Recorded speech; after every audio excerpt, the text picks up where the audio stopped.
recognition you had to get, because if you look further into the future, the Lions played in 3 finals. So that was the groundwork that Myan put in place there, 2013, 2014, and then 2015 onwards they played in the finals. But yeah, I personally think Myan didn't get the recognition he needed. He put that Lions team back in the right direction, and everything worked from there for us. So that's for another. That's we'll do season that 3. But yeah, really nice guy. Made us feel welcome from the beginning. Like we all know his demeanor, how he is. He can talk in front of people, and he gets everyone involved. So yeah, I think that was the groundwork for where the Lions went. Yeah, well, I motivated you all to win the Curry Cup because curry is what we like. Yes. And you told me I was the oldest in the squad. That's right.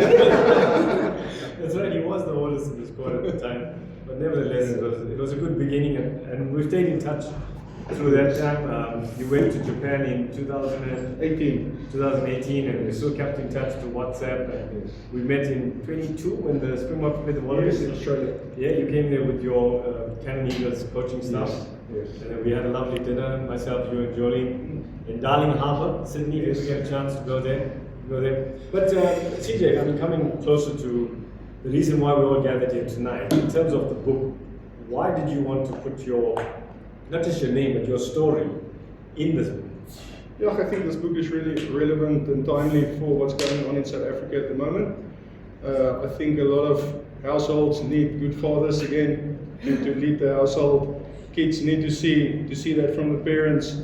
And as the book says, the path to greatness starts at home. So that's why we also came home. So it was a difficult decision.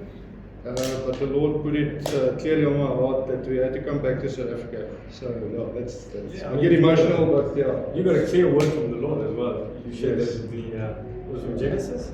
Exodus. Yeah. So it said, come home to the land of your grandparents, and I will look after you. So Fantastic. So with the book, what's in the book in terms of CJ van der Linde? What have you shared in the book that is going to get them to say, yeah, we want to get the book? Yeah, I think growing up just from a farm life, coming from that type of background, our hard work and early mornings and dedication and stuff you don't want to do, how that helps you later in your life. And then yeah, also purpose, perseverance, and then nothing always goes your way, so you also need a big heart, but then all your dreams can come true if you do all that stuff. Now, you said something in the book that's quite interesting, and I'm going to ask you to explain. You said that growing up in the farm environment and being around the chores and the hard work and getting up and doing things that needed to be done. Like you said, if the fence was broken, you had to get the fence fixed. You couldn't wait for someone else. Obviously, the neighbors would help also. But you said all of that prepared you for being a professional rugby player. So how does farm life equate to being a professional rugby player? Because if I want to play rugby for the Boks, do I need to become a farmer first? No. No, I just think it helps you to prepare for rugby, because it's more or less the same mornings. You have to wake up early, you have to do hard work, you have to do stuff you don't want to do maybe. If you want to be better, you must do more than other people. So all that small details helps you when you get to the professional. So you mean you're telling us to be a champion, you need to work hard? Yes, talent can help, but hard work always beats talent. So now tell us give us a team talk that you gave the Cannon Eagles when the guys were up against it, and do you remember something that you would have said to them? You're talking to a team here now. You mentioned about South Africa, you mentioned things are not the best, which we all know. What can you say to us to encourage us that, hey, you know what, hold on, fast bait, get druk? I'm always a guy that likes to talk about art. So, and with a couple of South Africans in our team, that's always something that we go to. Because you had Jesse Creel and Faf and Jesse was there, and some other South Africans. And Japanese people isn't rooted like that, like us. So in the beginning they looked at me funny when I was talking about you have to bleed for the guy next to you and stuff like that. But as they got to know me, they understood more where that came from. So just passion and doing stuff for each other, not just for yourself, helping teammates, all that type of stuff, just to lift everyone up and make the team better. Yeah, and one of the things that you shared in the book at the very beginning, you talked about when you guys won the 2007 World Cup, what stood out for you in terms of Jake White, the coach, was that Jake didn't complicate things. He made things quite simple. And you use that illustration to say, well, that's pretty much what Myan did at the Lions. He didn't complicate things, he made things simple. What does that mean for you? Firstly, as a player, but also for us in life in general. What does it mean not to complicate things? How important is it? I think just to say the main thing must stay the main thing, and like basics, you have to do the basics right first. So like Mr. Miyagi, wax on, wax off. Did you use that for the Japanese guys? Did they understand? No. I think they were doing funny at me. But yeah, let the main thing stay the main thing. So what is important, the basics, you have to invest in that and do. Even if it bores you, you must keep doing it, because the more you do it, the better you get at it, and that helps you to become a champion. Okay, take us back now. 2007 World Cup final. You started that game? Yes. You started. Yanni du Plessis was on the bench. Yes. Now you played on both sides. What were you playing that day? 1 or 3? I was playing number 3. Yes. Number 3. Okay. Tight head. All right. So, what was the talk? What was the team talk from Jake, from John Smith? Because you even mentioned John Smith in the book. You said that John was one of the captains that you would lead for. Yes. You would give everything for him. What made him so special in terms of qualities that you see now that's in the book? I think if I start at the beginning, Jake said when we got together in 2004, he said we're going to win the World Cup in 2007. And if you guys can remember that period, there was ups and downs, and we were losing in 2006, and Jake stuck to his guns. He stuck to the plan, he didn't change anything. And with that, John Smith also bought into that plan, and he said, guys, we're going through a bad patch now, but we will get better. And that's the thing that stood out for me. They stuck to the basics and to the plan that they said from the beginning. And then when in the World Cup final, just before we walked out, Jake said, remember that day when we met the first time, I said we're going to win it. And there we are now. So, yeah, gives you goosebumps. Yeah, we Afrikaners call it ondervlees. Yes. That's the other reason. And Ian's here from England, and he knows that the reason why we didn't do a book in Afrikaans is because CJ's Afrikaans is not as good as mine, so we thought we'd just keep it in English simple for you. So he's the reason why the book is only in English and not in Afrikaans. But going back to John Smith, now you drew a very good analogy there. Now those of us that follow rugby know something quite significant, not a high point, happened with John Smith in 2007. In fact, with the whole Sharks team. 2007 Super Rugby final, what happened there?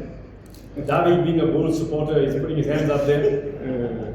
Butch James didn't kick the ball out, yes. And the ball ends up in Brian Abana's hands. Yes.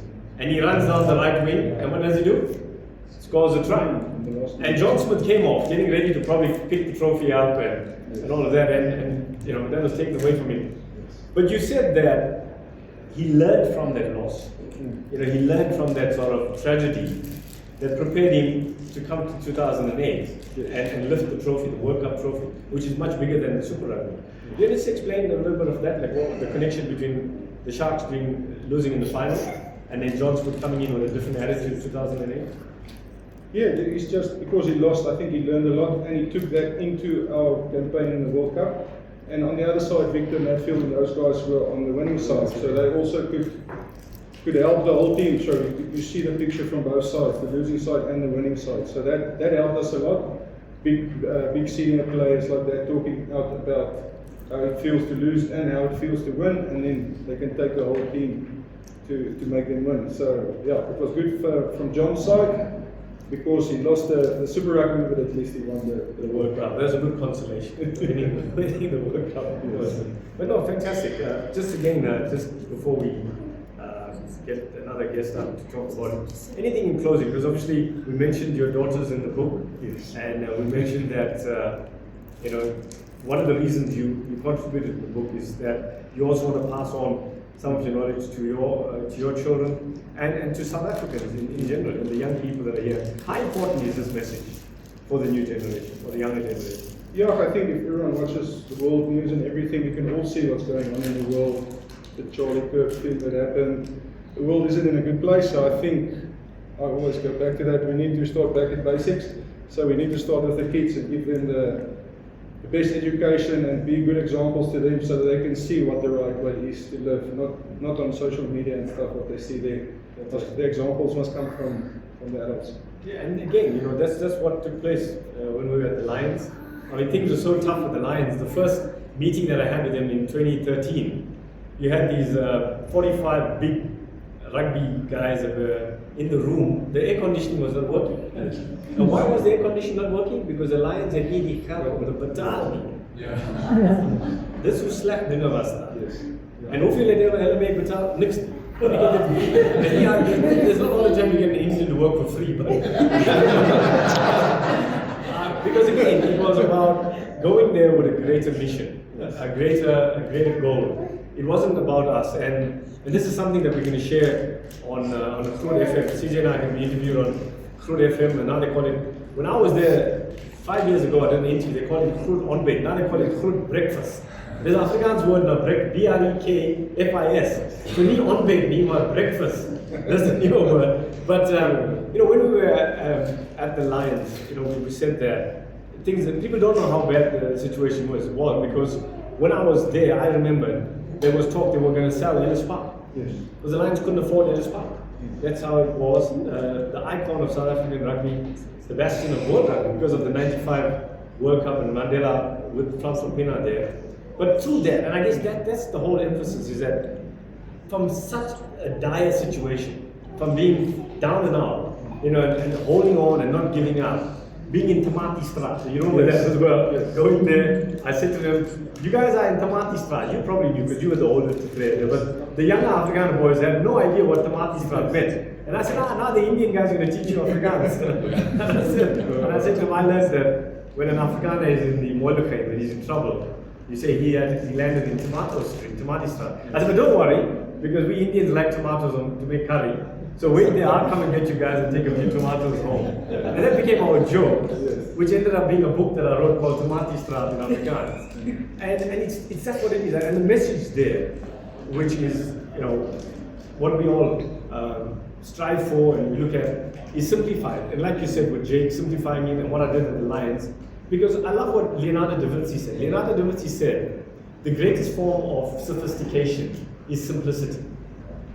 And that's what it is. Albert Einstein took it further and he said that you're never an expert in any matter until you can explain it in layman's terms. That's why you're the expert, to break it down and make it simple. It's like what you do in the scrum.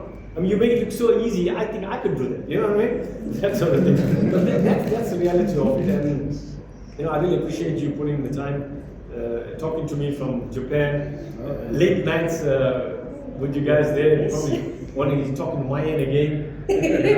So eventually, so this is the combination of all of that hard work that you put in there and sharing the stories, and it's something for the children as well to learn what your dad did growing up in the Eastern Free State. Now you went to school in Bethlehem, Irania, yes, but you grew up in a town called. So my mom comes from Linde, so we were there first, and then Tweeling, and then Bethlehem. Yeah, small places in the Eastern Free State. Excellent, lovely. Now, well, Monday night we're at the War School Montana, and Wednesday maybe at the Rupert's restaurant there, the Green Olive. So thank you so much for being a part of it, brother. I appreciate it.